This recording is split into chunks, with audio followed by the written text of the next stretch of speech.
Good morning, everybody, and welcome to the Fife Property Show. Anything can happen in the next 60 minutes. I've heard that somewhere before. Fireball XL5.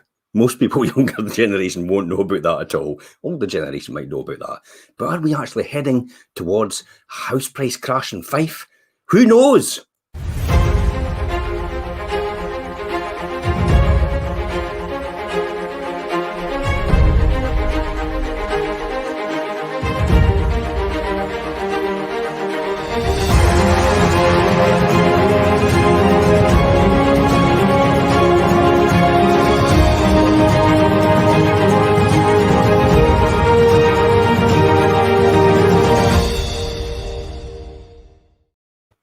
Guys, welcome to this morning's Fife Property Show. That's all going to kick off this morning. I would love you to interact with us this morning.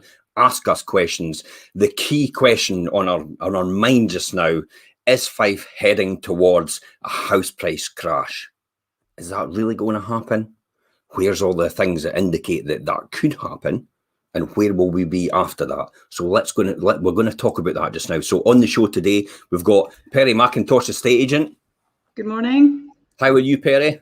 I'm fantastic, thank you. Saturday, the sun's shining, it's all good. Absolutely. And we've got Jimmy Mullen, estate agent as well. Morning, guys. How are we doing? Absolutely fantastic. You guys have a wealth of knowledge between you. So we're going to pull on this all the time. If anybody's wanting to ask questions, please feel free to ask these questions as well. And we might take the live questions on the show. So is Fife heading towards a house price crash? Now, there's two differentials here.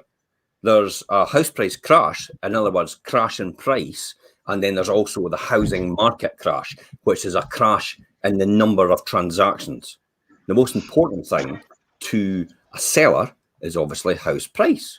The most important thing to an estate agent is clearly number of transactions, because our business relies on the number of transactions in the market in order to survive, to make money. But to the end of the result, it's all about the house price itself. And can we sustain this?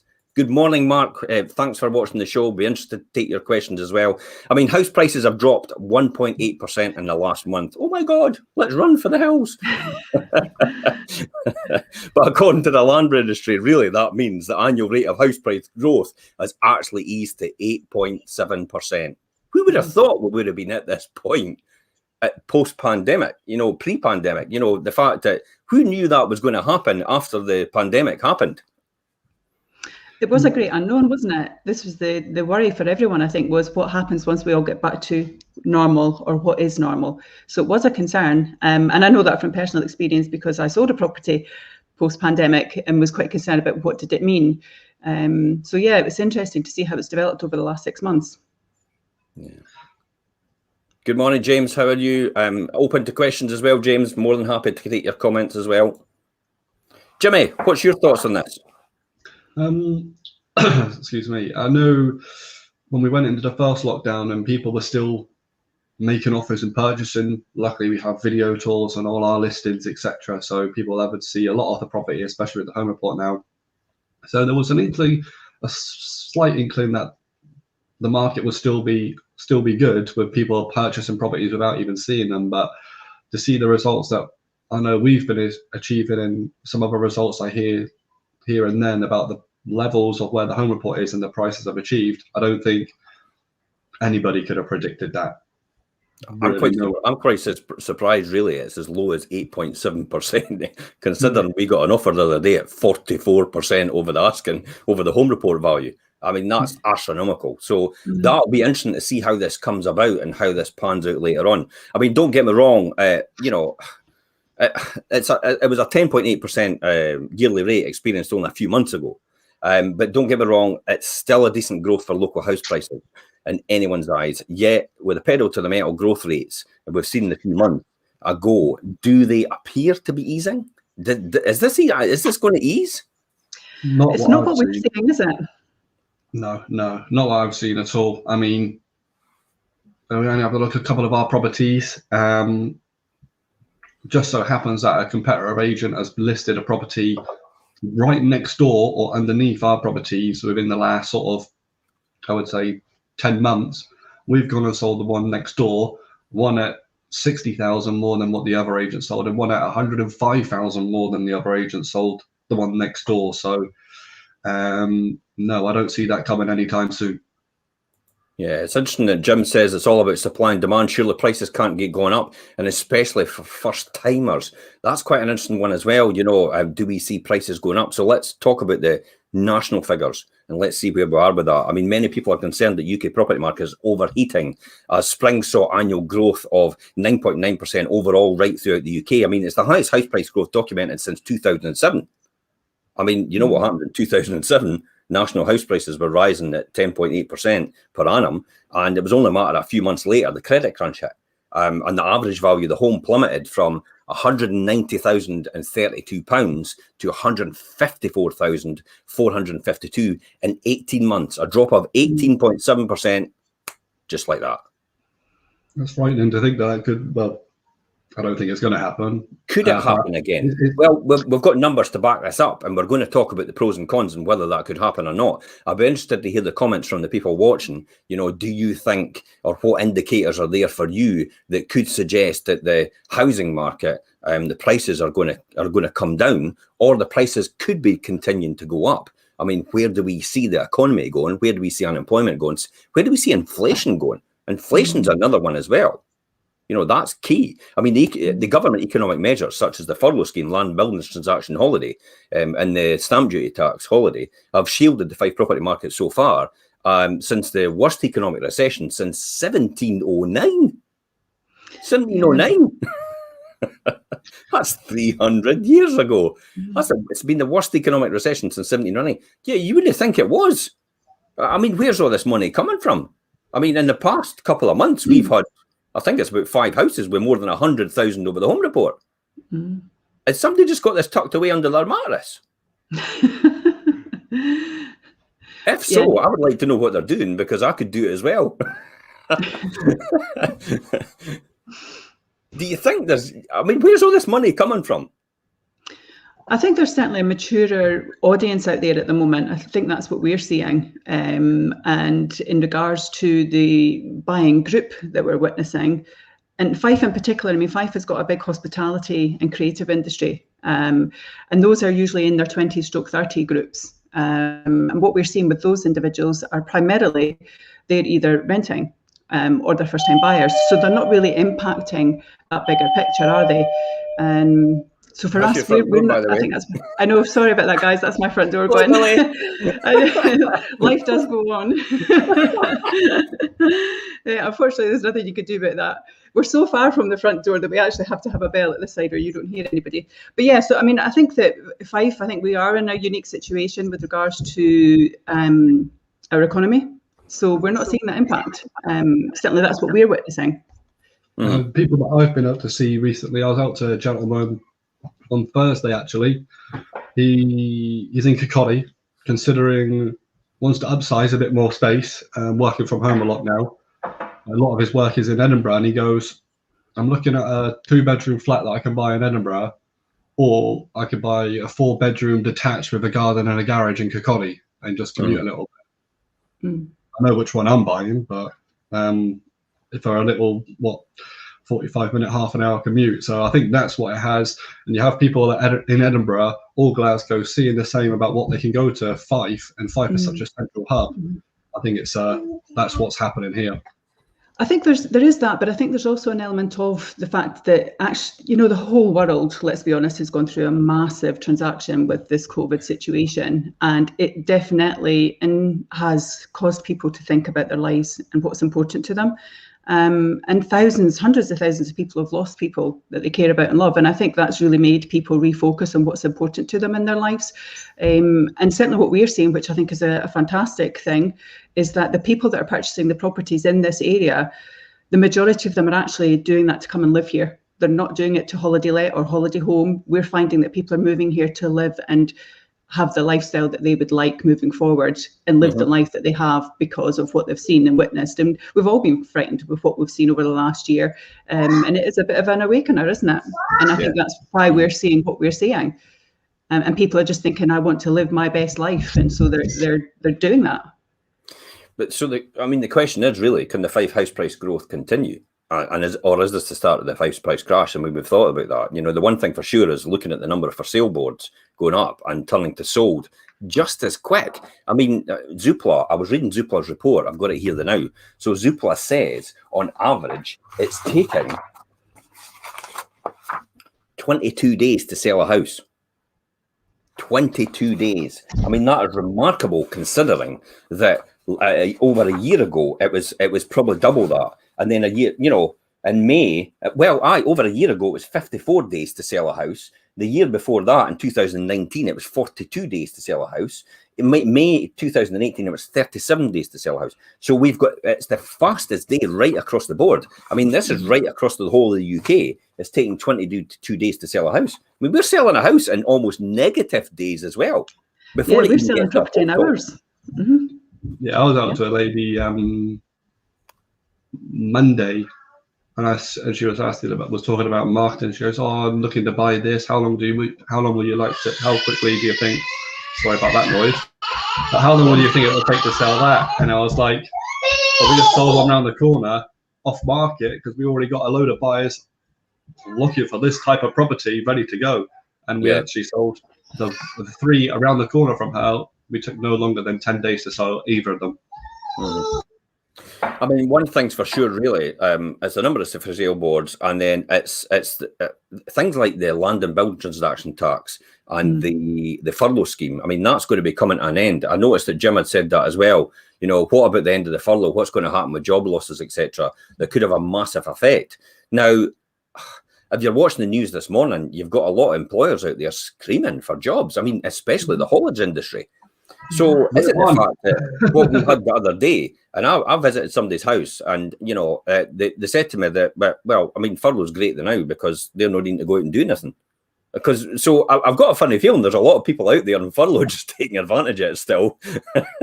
I would look at that, then when it comes to the time to go back, they're just going to go back. They're just going to go back to work, and it's going to be business as usual. I have a feeling that that's going to happen. Yeah, I would look at the flip way about that. But not only people looking for a job, what about people that can't get a full mortgage up to what they want to right now, but they are going to go back to work and their job is secure for when stuff opens again and going back? There's people out there that they'll, as soon as they get their first, because I think it's you need 3 months pay slips now to get to be secure and know where your mortgage will start. There's going to be people out there that are waiting for that, wanting to get a mortgage as high as they can because interest rates are so low. There's going to be people out there on the flip side of that wanting to buy, but they're just waiting for those 3 pay slips and when they get back to work. So there's I think there's 2 sides of it. Most people are looking to move home, and they've really brought forward their plans from 2022, 2023 to this year because of the stamp duty holidays and because of the lifestyle choices. It's furloughs actually, and the COVID things pushed everybody into. I mean, we've talked about in the successive shows before, it is a big lifestyle change for people. They are choosing, we can see that, they're choosing to live on the coastal rather than actually live in cities. It was announced this morning, I'm sure it's one of the big companies, as I was reading the news again on BBC, that one of the companies is like, you know, well, we're quite happy to have flexible working now where people can work from home and actually work in the office as well. And so everybody's looking at this lifestyle choice to make it fundamentally different. And that's exacerbating the market to people wanting and moving quicker to get bigger gardens and office space at the home. You know, and house builders are building 4-bedroom properties. And a lot of people are actually choosing, you know, just one or maybe 3 in a family are choosing to take that 4-bedroom property just because of they can afford it as one of them, and we'll talk about that later on. But also the fact is it gives them the lifestyle they want because they can grow into it, and it can be a forever house. Yeah, it does. And it goes back to what Jimmy was saying earlier on as well with the Edinburgh, Glasgow people who are coming to live in this area. They maybe only have a requirement to go to the office once a week now. So they can live where they would like to live, as long as they're within a decent drive to the train station. So we are seeing that influx as well. Yeah, I was out to, when you talk about lifestyle, Jim, I was out to a lady yesterday. She said to me, we looked at our numbers at the start of the year and worked out we wouldn't be retiring to a sort of 60, 65, and thought, that's not what I want to do. So we went and bought that. So we thought, right, let's do what we want to now. They've bought a house in Spain. Now they're putting their property on the market, release some equity. They're going to retire early. And I think that's a lot of people in the mindset of doing that right now as well. Now is the time. Yeah, I mean, interesting comment from James. If there's a drop, expect a lot of direct-to-vendor leaflets coming through the door. Where there is a downturn, that sparks opportunities for investors. That's an interesting one as well. I mean, even buy-to-let investors are struggling to get, again, what they call deals. You know, they're trying to get off-market properties. They're trying to get at lower values than the home report coming through. I'll be honest, if you're out there and you're looking to sell a property, you shouldn't be selling it privately. You should be speaking to any estate agent first, because they'll tell you straight away the market's buoyant. Even selling through an estate agent on an off-market deal, you can still get more money, because remember, the estate agent's got all the people registered with them already, and they've got all the routes to market that they can actually exploit, even though you don't want it to be on the market technically. And that's what we've done. We've sold sometimes before market. I mean, there was one recently. It sold, 3-bedroom flat in Methil. I mean, that sold before it got to market because an investor jumped in straight away. Yeah. When you talk about people selling off market, trying to save a few quid here and there, I had a call from a gentleman this year. It was a holiday home of his in Amsterdam, but he was in Glasgow. He said, "Look, Jimmy, I've got my home report done 250. I'm selling it to XYZ at home report value. Just want to confirm I'm doing the right thing." I said, "Well, can I be honest with you?" And he goes, "Yeah." And I said, "Well, you're absolutely nuts." I knew where it is. You that well. And he said, "Why do you say that?" And I just said, "Well, let me just have a look at your details. Let me see the property. Let me see where it is. Give me 5 minutes. Well, I've sold this one at XYZ around you." Yeah. And I said, "I won't." And I took the leap of faith. I said, "I will not sell this for under 10% of home report value." Sold it for 15% over home report value in 2 weeks. Wow. So it would have cost him £37,500 if he would have sold it privately. So selling privately would have cost him £37,500. Yes. This is where people don't understand. It's like they look at the investment in an estate agency service as a cost to them, where in actual fact, I look at it as an investment return. It's the cost benefit analysis. I mean, I'm an accountant by trade. That's how I think about things. It is that simple. It is a benefit to the person using it, as long as you use the right estate agent. And it's asking the key questions when you use the right estate agent. It's, well, what is your track record so far? How much are you achieving more than the home report value? And then how many days is it taking you to sell a property? And then what, all these different key indicators it would tell you. It's not about how many properties they sell. It's how much they sell them for is the most important point. You could have the biggest agent in the town with the most properties getting sold, but the reality is they might be selling every single property at home report value, whereas the smallest estate agent in the town is selling every property at 15 to 20% over home report value.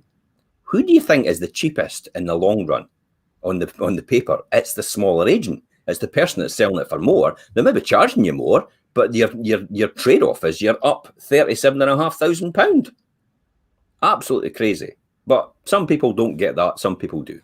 Nonetheless, doom mongers in the press say that there's a second wave of house sellers that will flood the Fife property market in the autumn and winter when furlough ends. Yet to see that happening. They believe that many of the 3.4 million people still on furlough will be made redundant when furlough finishes by the end of September, forcing them to move home. Now, I'll be honest, the key indicator here is, what is the economic think tanks predicting? And they're actually predicting there's going to be between 5 and 6% unemployment still. They've actually come back and said that. Now, to me, in economic terms, between 4 and 6% is called full employment. I know it doesn't sound like it's not full employment because everybody's employed, but they look at it as between the 4 and 6% of the full employment is that group of people are actually either reskilling to get another job and they're having to go and train, or they're in the process of looking for another job and it's a case of just the right one coming up. And that's how they look at between 4 and 6% as full employment. So technically, at the end of furlough, these economic think tanks, including the government's one, is actually predicting we're going to be within that tolerance. So does that mean the doom and gloom mongers are not going to be right? No, I think when I look at it, I'm going to say we're almost or very close to back to normal right now with stuff opening up. So most people will be back to work, and the way I judge it, and I'm sure we'll talk about it later on the show, this time last year there's 1,200 homes on the market. Now there's about 460, and that's with us pretty much being back to normal. When you look at those numbers, there's always going to be a demand, and property prices always going to be hurt when there's that little stock available, especially when you look at the number of mortgage applications that are coming in and people looking for mortgages, people want to change area, upsize, whatever it is. Life moves on, so I think the unemployment will be about right, and it will stay steady now because we're almost back to normal now. And as you say, people are always reskilling, people are always wanting to do different career paths, etc., and grow. I see us staying about where we are right now for what I'm telling people. I'm seeing where we are for at least another year because there's a lot of, there's 800 homes pretty much to catch up to where we need to be even this time last year to come on the market, and it's not exactly like 800 homes are going to come on the market overnight. It's true, and it's as you're saying, Jimmy, as well, we've got this hospitality sector now who are getting back to normal working hours, and they need that 3 months salary to be stabilised in their pay slips to get their mortgages approved. So that takes us into autumn, really. So then you're going to have an influx of these first-time buyers that are going to be coming to market, which then start that chain again. Yeah, I actually took a call over the week, just last night actually, someone in the hospitality industry. She's now got her deposit ready, she's buying, she wants a first time buyer. I actually know her personally. Jimmy, can you help me get a mortgage? I'm ready to go, I want to buy. Exactly, and I've been nurturing somebody that actually went to see property with us a few months ago, but were hesitant to proceed because they worked at one of the big hotels and were concerned that would their job be there? What was furlough going to look like for them in a couple of months? Spoke to them last week. They are now, we're all systems go, we're ready to buy a house. So, I think that we will see that influx of people continue. It will just be at a different core. Yeah, I mean, what happened in the credit crunch was basically a flood to market of all the properties going up for sale all at the one time. I mean, it only took about a 6 or 7% increase in stock. I mean, many Fife homeowners have lost their jobs and had mortgages to pay, and at 6 and 7% of interest payments. So when you think about it, and this is a different demographic now. However, the devil is always in the detail. I mean, the industry groups with the highest uptakes of furlough are hospitality. You're exactly right, Perry. This is the groups we've got to look at. The public houses, the pubs, the sectors, where 70% of the staff are furloughed and 65% of the hotel staff are furloughed. About 44% of the creative arts and entertainment industry are all furloughed as well. I mean, most employees in these sectors are in their 20s, probably early 30s, and their tenants. But the key here is they're tenants, they're not homeowners. Yeah. So this is going to be more of an issue for landlords than homeowners when you think about the logic of that. And for those furloughed homeowners who do not unfortunately get made redundant, who do unfortunately get made redundant later in the year, well, look at the last 4 more recent house price crashes. Buyers were wrestling with significant declines in mortgage availability and affordability. So the example back in 1988, for a classic example, was average mortgage rates were 13.9% before the crash, that crash. And in 2007, the credit crunch, they were 6.5%. Well, today, they're literally under 2%. I mean, even the buy-to-let. I saw a post yesterday. It was Kessa Salimia actually posted it. That's the mortgage works coming back with 80% loan to values, and they're only 2.5% interest only mortgages for buy-to-let landlords, and that's going to be coming on stream. Either it's on stream now or it's just in about a week's time. So, most of Fife homeowners get made redundant will be able to ride out the storm better as a result of these indicators that show everything's going in the right direction. But think about this. Surely if Fife house prices are rising, won't Fife homes become unaffordable? Well, I would say I'm going to say about 95% of people will probably have to sell before they can buy. So if they're selling in the same market, they're probably going to be achieving a higher home for their value, so they're buying in the same market. So I would say no, not it shouldn't. It shouldn't be that. It shouldn't be that way because you'll be buying and selling in the same market. So it should be pretty transparent on what you're going for, unless you're going for something which is pretty unique or desirable, whether it be a huge family home or rural or something overlooking the sea or something like that, where there might be a more of a competition for the property. But if you're buying and selling in the same market, that's what I'm getting right now. As people are saying to me right now, oh, the house price, what I'm looking for, house prices are going for so much. But you got to think, what I'm saying to them is, like, people are going to be thinking the same, exactly the same for your home. There's such a shortage of stock available right now. Everybody's going to be competing for your home. You're going to get over and above for your home, and that's what you're going to be paying towards your next home. It's about finding the right one and it being the right time for you. What does it mean for people in rented accommodation, though?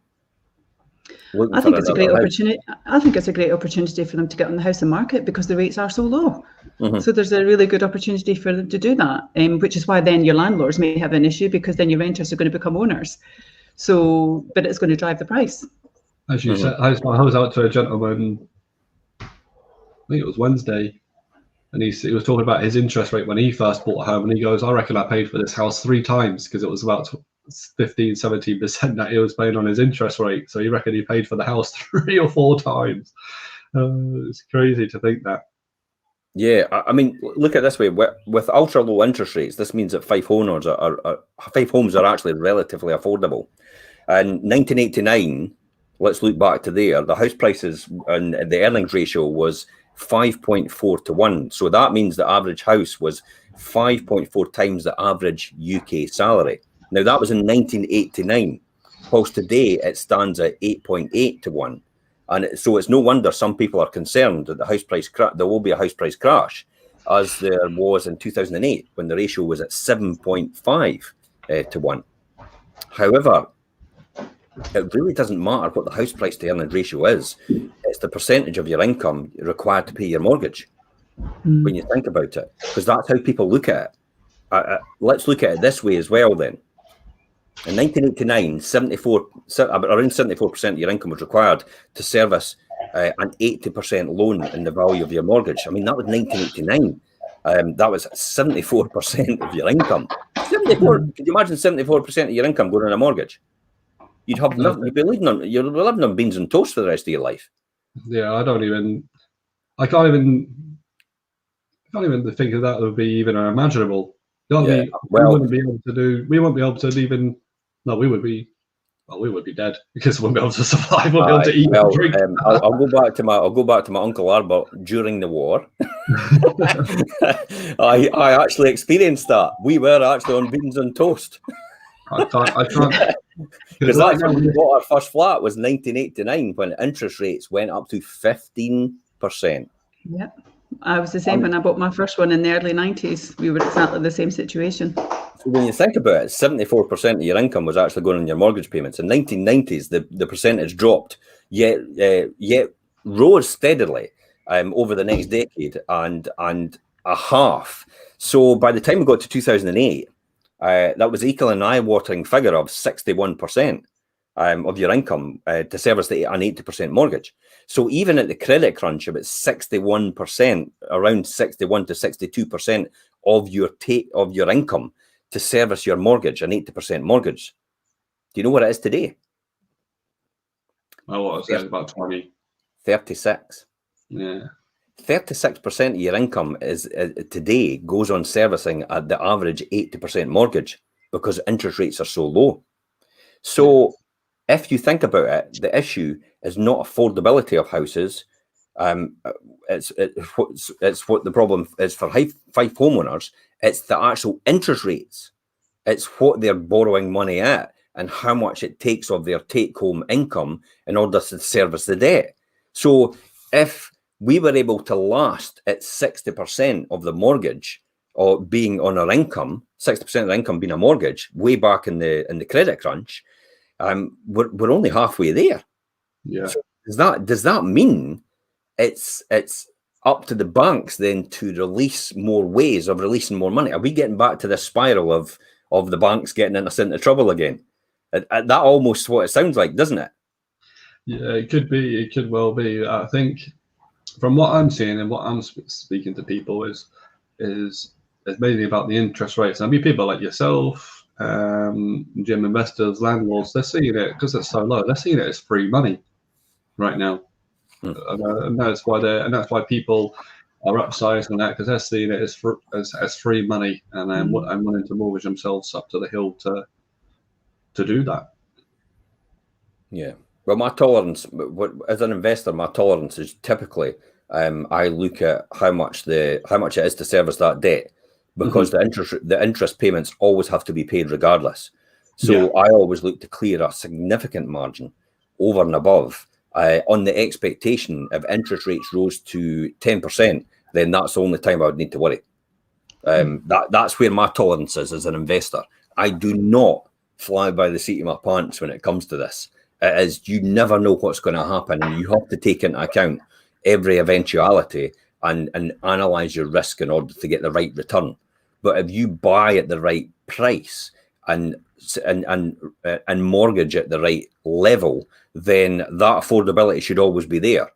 Because the reality is, when you look at the logic of the whole thing, as interest rates go up, everybody else is mortgaged up to the hilt. Therefore, the economic situation becomes impossible for that group of people. And I always go on the premise that as long as you're running faster than everyone else, then they'll get it first before you, and then the government will have to step in and do something about it. At the end of the day, if it gets to 10% and then we're all to the wall, everybody else is gone as well. That's how I look at it. So, the reality is you have to take some sort of risk somewhere, but you can't be completely risk adverse, or you'll never do anything or achieve anything. It's a classic example. If you don't do anything, you'll never have any victories at all. Absolutely. And as an investor as well, Jim, as a sideline to obviously the state agency side of things, are you finding it's a challenge for you to get property to invest in? I'm quite fortunate. I'm quite fortunate because I've kind of put it out there that I'm looking to buy. So I tend to attract a lot of inquiries from people that possibly are potentially looking to sell. And I'll look for opportunities because I'm in the zone just now.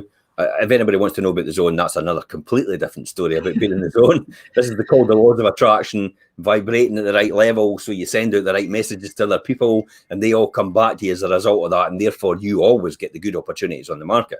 That's how I'm seeing it. There will be people that come to me for that. But just as normal mainstream estate agency, you're absolutely right. When you look at what's available, some of the numbers are just astronomical. There's no proper return on that.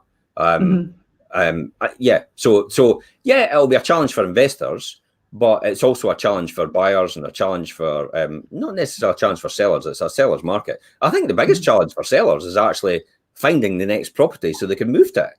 Yeah, that's really what it comes down to.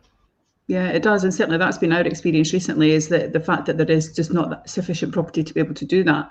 The recent closing that we had, 10 offers on one property. So you've got 9 people out there who are disappointed and are waiting to see when the next one comes along. And I guess that's where the audience can help with that. Where do you want to be? What changes do you want to make to your life? And how can you achieve that? Yeah, we'll take a couple of comments here. Wendy, thanks for watching the show. Some properties with land acres seem to be valued on home reports too high. A couple of recent examples have been sold in 3 months ago and 2 days are still sitting a week later. Seemingly slightly slowed. Local buyers do know exact values and won't always pay crazy prices.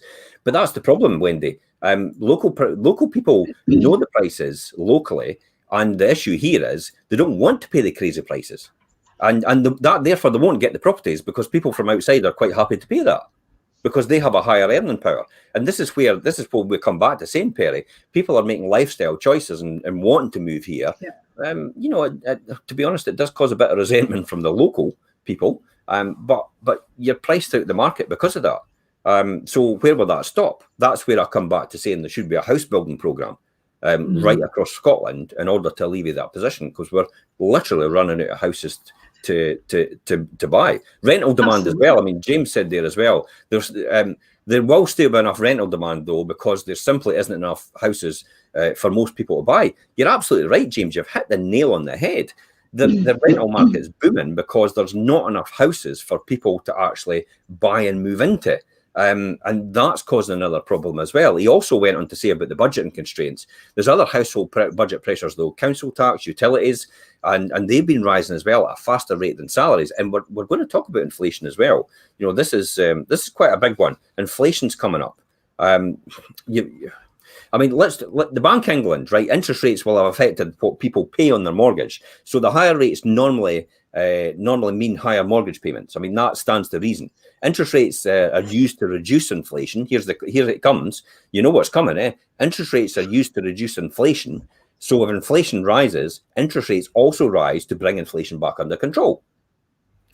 This comes back to, who was it? Nigel Lawson, was it? It stood up and said, what chance have I got to control the economy if I've only got one club in my bag to play every single time, and it's raise interest rates?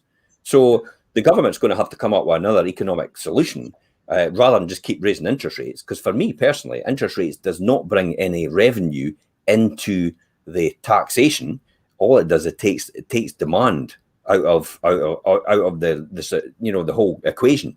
So it takes money out of the system, but it actually doesn't pay back. What we need to pay back is the debt. So it comes into another economic situation. Should we be raising taxes in order to curb that as indirect taxation? Just another thought on that. UK inflation, look at this as well, has gone through the 2% barrier for the first time. And I believe by the end of this year or early next year, it will possibly touch 4 and 5%. In normal circumstances, I mean, this will trigger the government or the Bank of England to raise, which is the Bank of England now, because it's supposed to be separate from the government now.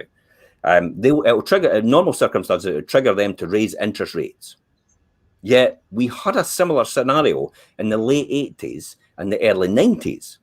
Now, inflation at that time spiked to 8.5%. But and hear me out, this was due to a shortage of raw materials and labour. Look what's happening just now. Yeah. But this was soon sorted out, though, and the inflation dropped quite quickly after that. So in the coming year, a shortage of raw materials might be an issue for us. And if there's a shortage of raw materials and supply problems have been found in key items such as timber, concrete, aggregates, and steel, this will fuel construction and manufacturing costs upwards as well.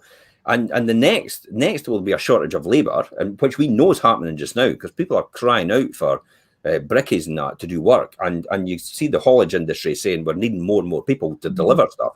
I think it was somebody on this morning saying we can't deliver our burgers or something like that. I can't remember who it was. It was only like McDonald's supply or something saying we can't get enough burgers. And I'm like, well, maybe that's a good thing though.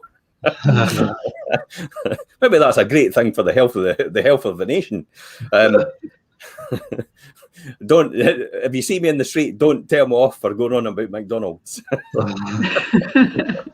Next there'll be a shortage of labour. So say it won't be an issue as unemployment will be higher. Yet there'll be certain sectors of the economy that have an imbalance of trained staff, like I said before, or specialised jobs, and people not wanting work in that type of job in the first place as well. You know, I mean, typical examples of this: hospitality industry and dining establishments have reported a shortage of staff because they were often filled with hard-working European migrants. We've shot ourselves in the foot with Brexit. But all these people are having to go back. We're telling people to leave the country and everything like that, and we're losing labour. We're losing our labour force. Yeah, 100%. So where are we going to be with that? Is this going to fuel inflation? I think everything you said there speaks a lot of sense. I think they look too narrow on the whole situation. There's always a bigger picture to things, and you just take a step back sometimes and have a look at everything involved to know exactly what's going on. Mm-hmm. I mean, there's restaurants and that crying out just now for people, just for general staff, Oh, yeah, and because of the pre-pandemic. I think the problem is with correct me if I'm wrong. So maybe your thoughts on this, guys, maybe people out there as well. So what we've seen our industries completely shut down for almost a year or more. All these people have said, well, I can't sit and wait for a job because my job was casual labour. Therefore, furlough doesn't apply to me. Therefore, I'm going to have to go and get a job somewhere else. So they've subsequently got a job somewhere else where they were quite happy to work in that casual labour industry because it was convenient for them. But because they've got a job somewhere else, they don't want to leave that anymore. Therefore, that industry's now come back online and they're struggling. Yeah, I would certainly agree with that. Certainly in the hospitality, that's the case through personal experience. My son is in that industry and was furloughed. Obviously, that impacts salary. It impacts your will as a person. It impacts everything that you're trying to achieve, your own goals. Everything gets put on hold. So then you have to reassess what you're going to do with life. And that's exactly what he's done. And he's actually gone back into a different industry completely, which has impacted where he was, because actually he's not the only person that worked in that environment, in that particular business, and other people have done that too. So it does present a challenge for that sector, but what it does is give those individuals the potential to actually then go on and buy their own properties and so on and so on. So it is a cycle, isn't it, of life? But it is proving challenging for some businesses because of that factor. But the whole hospitality industry, people that have left it, because of the whole COVID thing, they don't really want to go back to that because they're not sure if they'll be back on furlough again anytime soon. I think that would be a thing. But the hospitality industry, I think, is starting to boom again, because like me and Charlotte, we're going, for instance, going out for our first meal tomorrow for our birthday for the first time since lockdown. That's going to be the first time it's just been me and her go out and sit down at a table at a restaurant since March last year. But the question is, will these people return to their work? Will the people return to their jobs? If not, to entice them back to the restaurants, we'll only have to increase wages and increase salaries to pay to attract the staff, which in turn will mean that they'll have to put the prices up, which causes inflation. And if businesses have to put their wages up and the cost of raw materials continue to rise, prices for everyone else will rise at this point, and higher interest rates will kick in as a result. But how will increased interest rates affect the Fife property market? You know, how's that? How will increased interest rates affect the Fife property market? I think it affects some people's a little bit of their affordability, but it comes back down to, again, mortgage rates, interest rates on mortgages and stuff. So people might not be able to afford quite what they want to, but I don't think it will affect it in the long term. People might just have to stay a bit longer and save bigger deposits, etc. But I think the lifeblood of the whole property market starts with the first time buyers to get the cycle going and people moving on to different properties. So as long as they're there and they're able to get mortgages with the jobs, I think it will sustain and carry on going the way it is. Yeah. Good morning, Andrea. Andrea says the UK needs to start manufacturing supplies. We should never have got ourselves into a situation where the country is dependent on other countries to keep our economy going. Unfortunately, we have become a nation of what Macmillan said, shopkeepers, effectively, and we can't all open doors for each other and make money. We have to add value somewhere and have a sustainable economy. But that's another show completely. That's a whole different thing. I mean, Perry, for yourself, you know, how do you think increased interest rates will affect the Fife property market? For me, I think that what it will do is just generate another opportunity for someone else. I don't see that it's going to have a negative impact at this point because there's such a short demand. And what we're seeing and what people are paying for property, cash is king, as we say, and there is a lot of cash out there still as well. So whilst the first time buyers come on, they then create another opportunity for that person's property to sell to someone else, and then everyone starts climbing that ladder. So I think whilst we have such large demand and short supply, I can't see how it's going to impact it. And also when we look at those sectors that we spoke about earlier on, the percentages of people that are in those sectors who are now back with full wage, with better wage perhaps, because they're having to be paid better wage to be kept, it's all relevant, isn't it? So I can't see how that's going to have a negative impact, certainly not in the next 12 months. I think personally, get away from that topic a little bit, but people move house because they need to. You can't stop your kids. You can't tell your kids to stop growing. You can't tell, you know, it's like, well, wait a minute, you're you're 3 months through your pregnancy. Could we just pause that now, because we didn't have a house to go to yet, so we'll just wait for that to happen. Once we get our house, you can start your pregnancy again. That's not going to happen, you know. And people are living longer. And I talked about this the other day. There's 25,000 houses needed to be built every single year in Scotland to keep up with demand of housing. That's never been attained in 20 years. The nearest the government's ever got to is 22,000, and that was maybe about 5 years ago. Every other year, it's been about 15,000 on average. So we're 10,000 behind every single time. So when you think about the logic of this, we're way behind. And then we've got people living longer. So if you just have the average age for people living longer go up 2 years, you've instantly added on 50,000 extra houses to be built. You're never going to catch up with that. This is how it has to come back to the government again. They have to start building houses consistently. They have to get some sort of policy in place and not just leave it to the open market and say, well, there's a bit of land. It's like they'll build on it. That's it. They have to start releasing land. This is all about planning as well, to rezoning land to allow housing to be built on it and being more creative with opportunities for house types and house styles in order to get the right family fit. I mean, you know, house builders are building 4-bedroom detached houses now. The average family is mum, dad, or whoever mix, and 1.5 children. So why do these people need a 4-bedroom detached house? Why are we not building bungalows? Why are we not building more affordable properties? Why are we not building properties which match this current culture and people and family unit? And it's because it's been led by the industry. It's not been led by government policy. I was out to someone the other week, and they said, I'm trying to find a bungalow, or they wanted a bungalow, but couldn't find one. And every time they went for one or seen one, they kept getting outbidded. And I just had to say to them, look, people are all in the same situation. You downsize from bigger properties, got bigger budgets, and it's going to probably be their last home, so they're willing to pay through the roof to get it. So the problem is apart from the Lockheed homes in St Mona's, when was the last time you seen bungalows built in Fife? Yeah, it's very, very rare just now. I mean, Campaign built a whole load of cracking bungalows at the back of Daresy. But I'll tell you what, they were a hefty price point.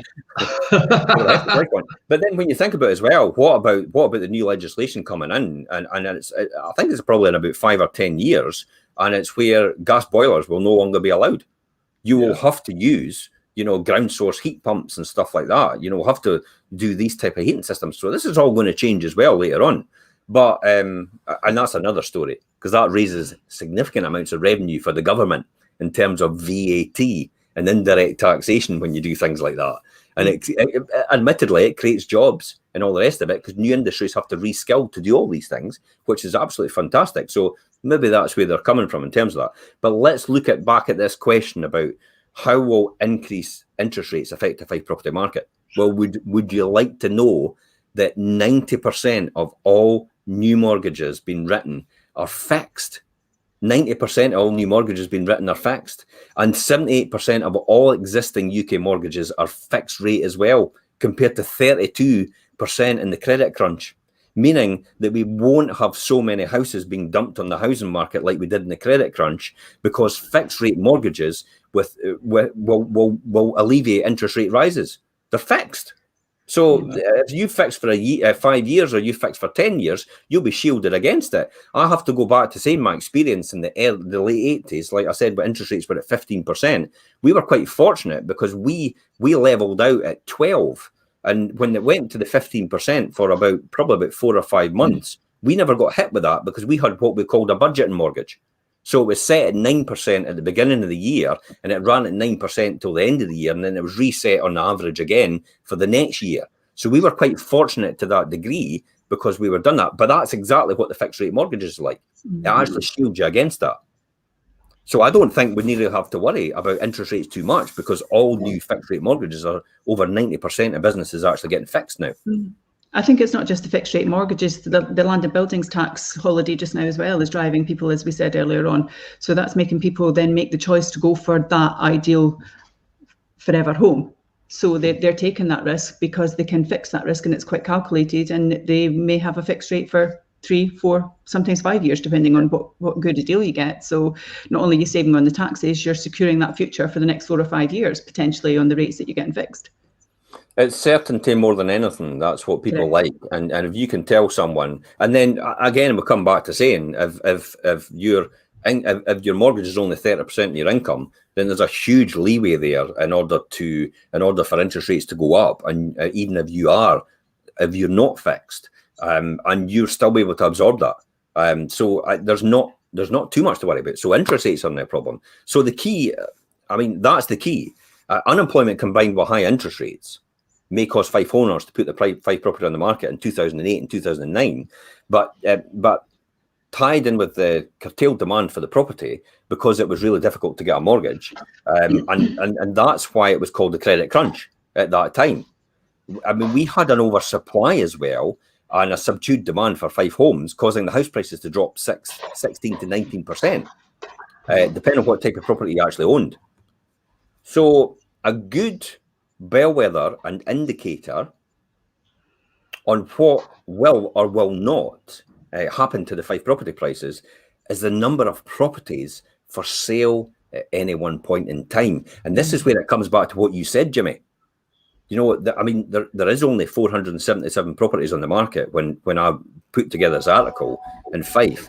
And when you compare that to the 14-year average of 1,608 properties for sale in the area in Fife. So when you think about the 14-year average is 1,608. Every single year has been up for sale at any one point in time. And if we're selling 500 a month across Fife as estate agents, then that's 3 months worth of stock. Just now we've got less than a month in stock in terms of all the estate agents. Hence the reason why something comes on the market, it goes like that. And yet, would you be surprised if I said that the height of the credit crunch, there was 3,026 properties for sale at one point in Fife. 3,026. That's about half the UK. That's half the Fife stock that actually gets sold. So basically, 6 months worth of stock sitting on the market. Hence the reason why prices plummeted so quick, and between 16 and 19%. Yeah. So I don't think, in summation, I don't think we've got too much to worry about. What's your thoughts on it, Jimmy?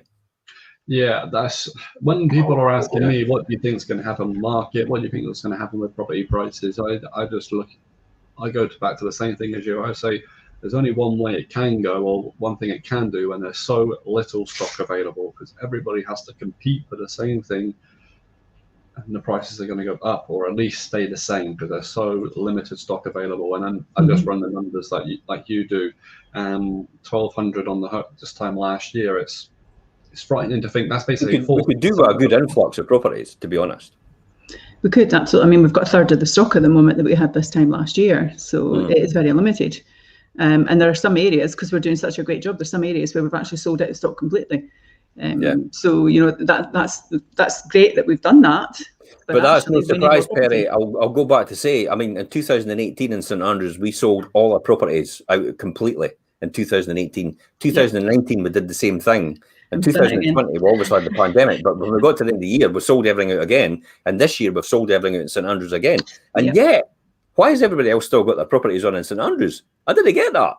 It's like we're selling everything out in every area, and everybody else has still got their properties on. So how is that happening? But that's probably another story. As we're looking at the future, where are we going with this? I think I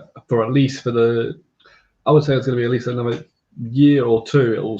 The market will at least be the same. If not, prices will still rise because there's too much of a gap for stock to catch up with where it typically is, or that average stock has been over, as you say, the last 14 years. It's going to be too many people to just all of a sudden, as I said, flick a switch and put their houses on the market. So I see this going. What I tell people will be at least another couple of years. The market will at least be at this level, or you're going to have to pay the average over home report value in XYZ area is what you're going to have to pay for at least the next 2 years. It's just whether it's the right time for you to move. Yeah, I can see that continuing as well, Jimmy. And I think even myself as an example, and I hear this a lot from people who register with us who are looking for properties, we actually have a large percentage of people now who have already sold and have moved into rented because they cannot find a property that they want. I'm sitting in a Fife property rental at the moment because I can't find a property that we want to buy. And so there is that group of people out there who are waiting, ready to jump, ready to go. Whatever their preferences are, whether it's a bungalow, family home, smaller, downsize, upsize, etc., because the stock's just not there. So when that stock continues to come on the books, you're going to sell it because there's somebody waiting. Yeah. Mm-hmm. And people need to realise is that if everybody's of the same mindset, there's nothing on the market for me, I'll just wait. Everybody else is thinking like that. Oh, apathy, apathy is... The market's going to be exactly the same because everybody's of the mindset. That's the worst thing ever.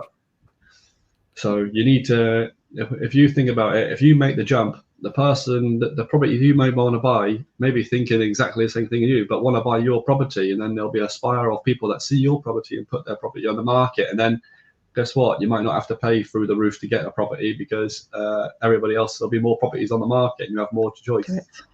Yeah. Exactly. I mean, final thoughts, guys. What's your thoughts on this, or where are we going with this? I think the market the house prices of Fife will stay the same for at least a couple of years with a shortage of supply available, and that's basically the bottom line. That and interest rate, shortage of supply, and the amount of buyers that are still in the marketplace, it's going to be at least a couple of years like this. I would agree, and I think this is supply and demand, and it all comes down to what agent you use as well, and what you're going to get for your service levels from your agent. So for me, I think if you've got the right agent who's driving your price and getting you that end result, then we're going to see that continue. Yeah.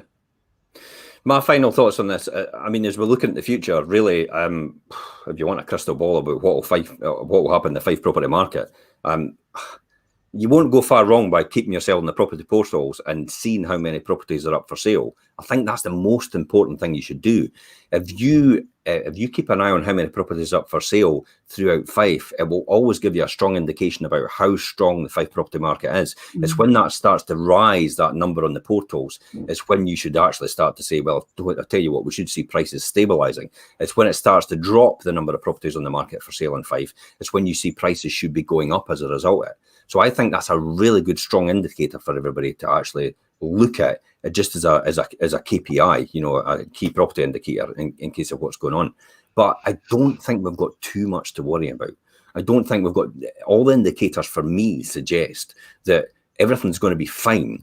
And in the next 12 to 18 months, I don't see any sporadic blips. Sure, the inflation might get out of control, but I can't necessarily see the government actually turning around and raising interest rates in the short term, because that would be catastrophic for the economy, and the housing market actually is a significant part of the UK economy.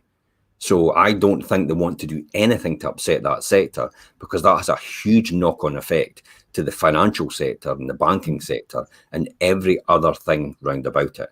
So I don't think we've got too much to worry about. I think we're going in the right direction and the right course. And on that note, guys, it's time. We'll see everybody next week. So bye-bye for now, and we'll see everybody next week on the Fife Property Show at 9:30 again. Bye-bye. Have a fabulous weekend, everyone.